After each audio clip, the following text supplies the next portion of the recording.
So where did you, when you showed me the film, I'd never heard of ormus. I hadn't heard of this substance. I hadn't heard that this was even something that people were doing or thought they could do. Where did you hear of it? Where did the idea come around for you to do this film? I was researching an idea for a film. I had a comedy road trip that was going to be based in Mozambique about a pair of kids. I mean, it's similar. Yeah, it is similar. You can see the roots right there. And I was just sort of trying to find out how people, traditional methods of mining gold, panning, and how that works. And I stumbled across the Hudson story. And that was sort of that was a few years ago, so it was my first internet rabbit hole. It's the first time I read something. It was before, I think, it could have been before 9/11 even, or something like that. So I hadn't really got into the concept of conspiracies yet. I hadn't been baptized with the internet bullshit. So I just, I fell right into it, really believed it, thought this is amazing, it's written, it must be true. And it just kind of sat with me for a long time. Told a few people about it. A friend of mine said, "You've got to make that into a film." He obviously thought it was just about meeting some insane people. I went off definitely believing that I was going to learn how to make gold. But I'm not going to tell anyone that. I'm going to say I did it as a filmmaker with an interest in meeting insane people. So with a film like that, I mean, with general films that we do, there's a production schedule, there's a script, you know what you're doing. With that, the thing that amazed me most about this is there isn't like a big crew following you on this. When you're driving, you're filming at the same time. It's me, yeah. Health and safety. Yeah, you can see the van veer off every now and then. Yeah, I mean, and that's, as a filmmaker, you look at that and you think that's impressive, because the film looks gorgeous. I mean, the film is stunningly shot. Well, part of it was I was getting quite frustrated as a cameraman, and I wanted to go and shoot something where I could really put my heart and soul into it, and I wasn't getting those kind of gigs. So it was about, creating something for myself that I could shoot. And the initial plan was to get a director, get a producer, and get a presenter, and go out, with a team, go out there and sort of do a much more, ordinary delivered documentary. But I went out there, started meeting the people, bought myself a camera, and realised that I was kind of in the story already. And the first thing I had to do was learn how to train the camera myself. And the first 2 weeks of rushes are just so embarrassing of me just learning how to speak to camera. It's just excruciating. You'll never see that, but So that was it. Then I just decided I'd had to do it myself. And there's no way I could have done it if I'd gone out with a crew. There's no way I could have done it, because I managed, going out by myself. It's literally, it's the truck, it's gas, it's food, and those were the major costs, for that year period. I didn't have to, pay people. So how long did the film? How long was the shoot? How long were you out in America? How long? First bit was I think it was 4 months on the road. Then that gap where I kind of assessed what I had. I tried to cut a film, realised without the gold angle, it really wasn't anything concrete. Then I pursued, and it was about a year of pursuing, trying to get Hudson to come back to me, and then trying to get hold of Don Nance, who I'd heard and had seen once before. But yeah, trying to get him to come on board literally took a year. So once I got him on board, that last bit was about 2 months. So it was about another 2 months on the road, and then it was about a year, 2 years of editing, something like that. It's quite long. 4 years. Wow. Yeah, And then I need a new job now. Yeah, sure. And then. Yeah, but on a slightly more serious point about that, I mean, when Don said he was going to give me the secret, we had a long chat about it, and he said the reason why he wouldn't reveal it on camera in the film is that he said he didn't want to be the one that's responsible for any repercussions.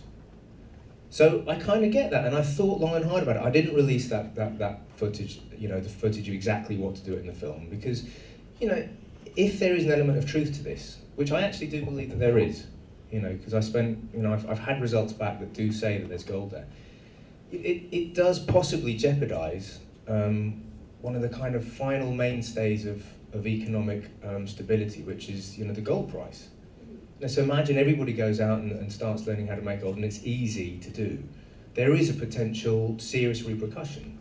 So I've had to think very seriously about that. Do I release it? How am I going to release that as an idea? Obviously, I want to bring this forward. It's very difficult to open this up as a subject, and then at the last hurdle say, well, I'm telling you it's real, but I'm not telling you why it's real or how it works.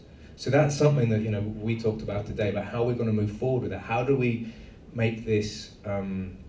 How do we bring this into the scientific community to actually conduct experiments that will either show or disprove this? You just can't keep it secret. It doesn't work.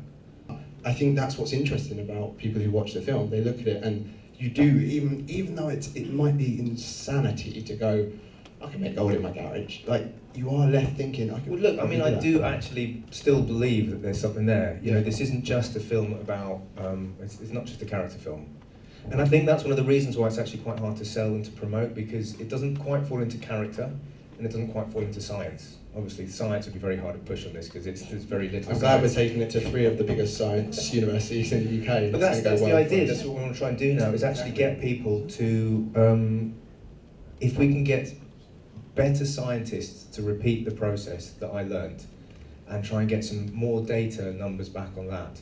And so that's why, you know, we had a discussion today about, you know, going to universities, promoting it that way, and seeing if we can get a kind of, I guess, online, what do you call it, open source science program thing behind it, just to try and test it a bit more. Because people in established scientific communities see the word alchemy and run a mile, because it will tarnish your reputation as a scientist to be associated with anything to do with alchemy. It's so completely discredited now. And I understand that, you know, there's very little science behind this, so it's baby steps, but, you know, staying away from the people who desperately want to prove something. Yeah. Yeah.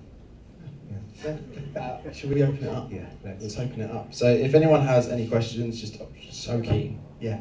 The process that you did show, the chap at the end whose name I can't remember, you didn't show the whole process, but it looked, the sort of mixtures he used and the way he did things, looked like they're the kind of thing anyone could do if they understood the process to go through. Is that about right? Was there anything? That's about right.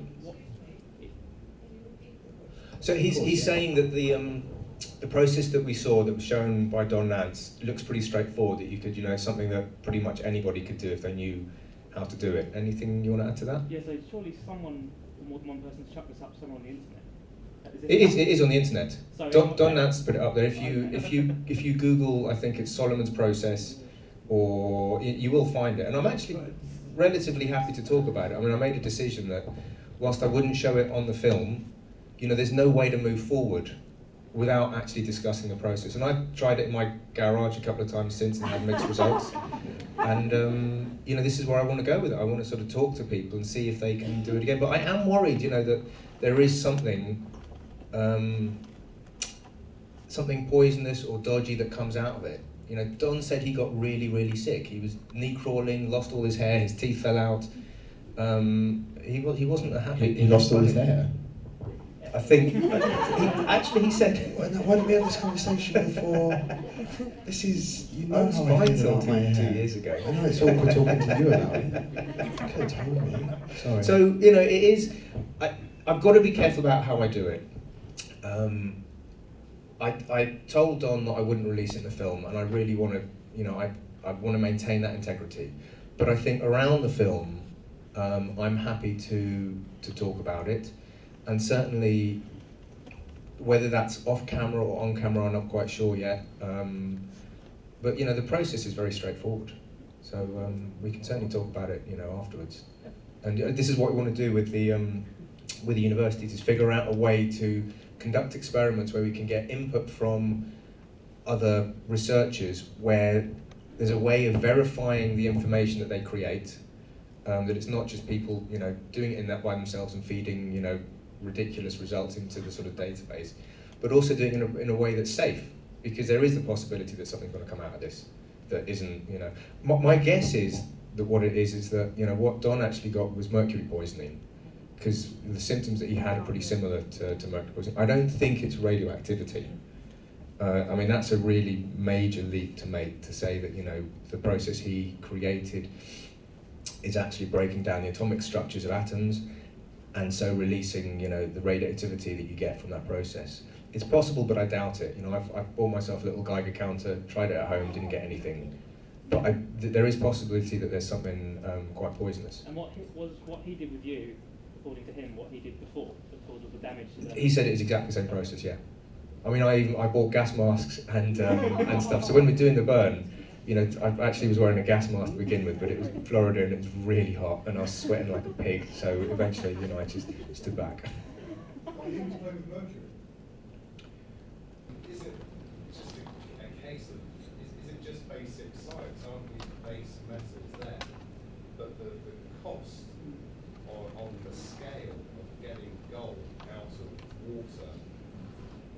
so immense, the amount of energy you've got to put in there. If you look at one level, yes. So if you looked at, remember when he was showing those his assay results, he says this is the first assay, this is Dead Sea salt, 36 part per billion of gold. So everyone knows that there's gold in seawater. It exists there as a metallic element. What this process seems to do, dropping the sodium hydroxide drop and then the burn, what it's saying is that there's another amount of gold that's present in the seawater in a way that we don't recognise. So it's not in the metallic form. It exists, it's in water, but it's not in the metallic form. And going through this process, you can flip it and turn it into the metallic form, and that raises the quantities. Well, when I did it 2,000-fold, when Don did it, it was from 36 parts per billion to 2,000 ounces per ton. So yes, these days you could take gold out of seawater, but the cost of doing that is much, much more than taking it out of the ground. The idea behind this is that there's the gold, basically the platinum group metals are the ones they talk about, which are silver, gold, platinum, rhodium, rubidium, and the other two, I don't know what they are. That they exist, at least those elements exist in a different form that is invisible. It just, when I say invisible, our techniques of spectroscopic analysis, of bombarding with energy or elements, and then reading the spread on a spectrograph, doesn't work on those elements.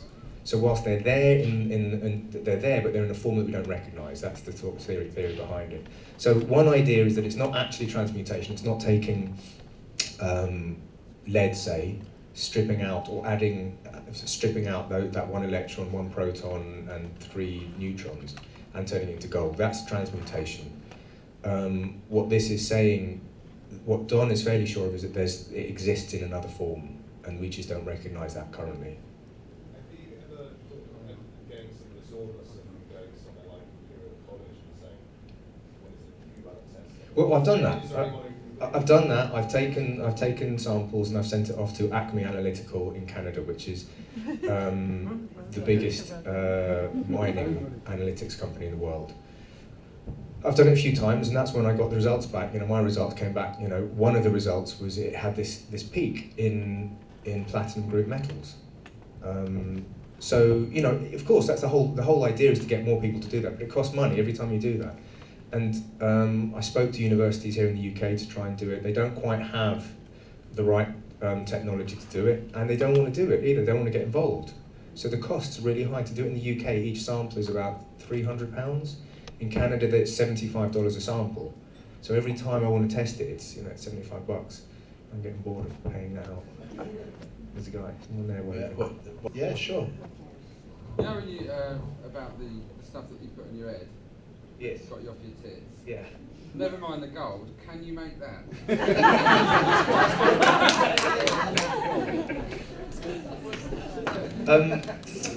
I don't know how to make it. To be honest, some people have an effect, some people don't. It hasn't happened to me since trying it. It doesn't have that effect again at all. Theo? No, mine was pretty similar. But I was just thinking, like, the guy who was talking about the alpha brainwaves, or the alpha, was that the alpha waves? Yeah. Yeah. That didn't look remotely desirable. Like, he was talking about like an enhanced form of awareness. But for your reaction, you looked just like you wanted to sit down and eat cookies. Like, it wasn't, how, I don't know, in what way that, for him? His work is based on. So he goes around testing shamans and people who do ayahuasca and all kinds of weird psychotropic drugs or energy healers, and he puts this little apparatus on them and he measures them. And what he's found is in those kind of altered states, or in the sort of states where an energy healer is doing their work, the alpha state of brain activity increases. So he's that's his career. He's gone doing that. What happened when I took this stuff? I felt kind of sleepy and then sort of a bit awake. It was very difficult to quantify. Looking at me. Quantify. Thank you very much. Quantize. Personally, but on the charts, I did get a peak. So I can't really say anything more than that. I mean, that's very anecdotal evidence. I could have just been sleepy or thinking about something else, really. I don't know. But what's weird, it did tie in. The sort of interesting thing is it tied in with the expectation, which in itself isn't very good science because you're looking for a result, and then when you get it, you report it. You know, if I hadn't had that, I probably wouldn't have said anything. So. So when you actually you took one of the forms of the ormus and you had the cabin, you entered the cabin. Was that all real then? The effects you were feeling? Yeah. Really? Yeah. That was the first time I took it. Yeah, and that was like a pill form of it. No, that was through the skin. Specifically, the one he put on the crown of my head. I think he called it something like double-spaced water ormus, or no idea what it is. Didn't really explain it. But again, you know, it's. That could have been completely psychosomatic. I could have just invented that whole thing. You know, I was out in America looking to make a documentary, looking for a positive result. It doesn't take much to put your head into a spin. So that's very anecdotal, and I wouldn't. I mean, it makes good telly, and possibly it was an effect. But as a scientist, you know, I'd certainly not take that as anything serious. We'll do. Okay. Oh. What's your plan now that you've gathered all this information or experience? What do you want to do with it? Where's it going to take you? As a filmmaker, I'd quite like to move on, because it's taken 4 years of my life, and it is a bit of a. It can be quite. Gripping's not the right word. More like lead weights. But we're going to take it on a little tour of universities. I would like to see better science done on this, so we're going to take it on a tour of universities, try and get them to help out to do some work on it. At the same time, use that to promote the film. I'd love for the film to get out there off the back of this, and I mean, there's a possible sequel in there, and I think that could be done going out and working with some real scientists. I think that would be a really interesting little pairing up, and I love the guy. So, well, yeah, that'd be Don. Me and Don going together into a big lab, him working as an alchemist. Yeah, in an RV across America, selling it to the kids. Absolutely. My dad, everyone, that's my dad sitting right there, just in case anyone didn't know. He thinks that gold, platinum, oil, silver. Surely someone by now would have delved into this a bit more. That's what we think. Well, there's lots of theories out there that people already have. Right, so you kind of touched on the history of it a bit, but is this like new now? Are people just discovering this? Is that why science hasn't gone into it, or is science scared because of the gold industry? I don't know. I mean, there's Well, I don't have that many answers, Joe. I don't have anyone else, but this is really ambiguous. yeah, it's true. I don't really know. So glad I invited my family and girlfriend into this. I feel that's gone well for us. So, you know, that little bit, that little sequence in the film where I delve into the history, where there's that whole bit about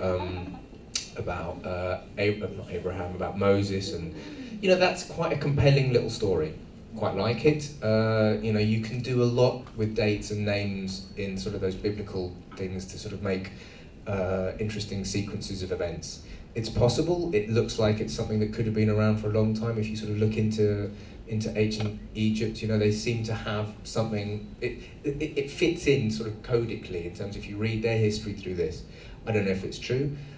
Don said that, you know, at one point he took a Canadian maple leaf gold coin and tried to do the reverse process, where you turn it into pure white powder of gold, which is what he uses as a medicine to cure people. The reason why he showed how to make gold is because he uses the white powder to cure people of cancer. So he works purely on donation, and apparently he's having lots of positive results. But in America, it's illegal to say that you can cure cancer unless you're part of the big pharma. So he's very careful about saying what he says, and I don't know if it's true. So the idea is that the process is reversible. Take white powder of gold, make it into gold, take gold, make it into white powder of gold. He says he took a Canadian maple leaf, tried to make the white powder of gold out of it, but it didn't work because there was a high amount in the coin. And that's one of the key elements he uses to flip back into metal. So he's got a theory that says actually the Canadians know how to do this. And so there's various people, you know, who'll say that actually there's people know how to do this, but they're not telling you because it's worth so much. So I don't know. I mean, you know, that's in the realms of conspiracy theories, or who knows. That's So do you there's the sequel. There you go. That's the question. Like, do you believe this or not? No. If you've been there and we haven't. I've seen my personal results, and I saw a spike on two of the results. I saw a spike in precious group metals, platinum group metals rather, which I can't explain. What does it cost to buy this? You're not going to make money doing it this way. It's just. Convert it into gold. Dad, we're That's not what I'm saying. we're not going to make gold, Dad. It's honestly, I've tried. I know what you're doing. We'll have a word with him after. Yeah. It's small amounts. It takes time. You've got to bash it, then you've got to heat it up. You know, it's a lot of electricity, and it's parts per billion. You have a go at me when I leave the TV on, so we're going to leave that. It's gonna cost us a fortune. We're going to be out of pocket on this. Honestly, love you for trying. Yeah. Taking it totally off the alchemy thing, you're on the road, the first stint was 4 months, yeah? Yeah. So it's just you doing the camera and sound and everything? Yeah. So Well, no, for the first part of the trip, I had a guy helping out on sound actually. Okay. So when you were by yourself, how did you do it? What equipment did you use? I used a Canon 5D and a separate sound recorder, and it was. I mean, doing that by myself was a real bitch actually, because you got to shoot everything, sync it up. It's a lot of kit. It's not easy to shoot a documentary with that setup. I wouldn't recommend it, but what it did, then it was the best way of getting good images. And I said, I wanted to shoot a beautiful documentary. It's not the most obvious documentary to shoot in terms of, beautiful imagery, but that was really important to me. So. Well, I don't know actually, but I think it was brilliant. I love I think There you go.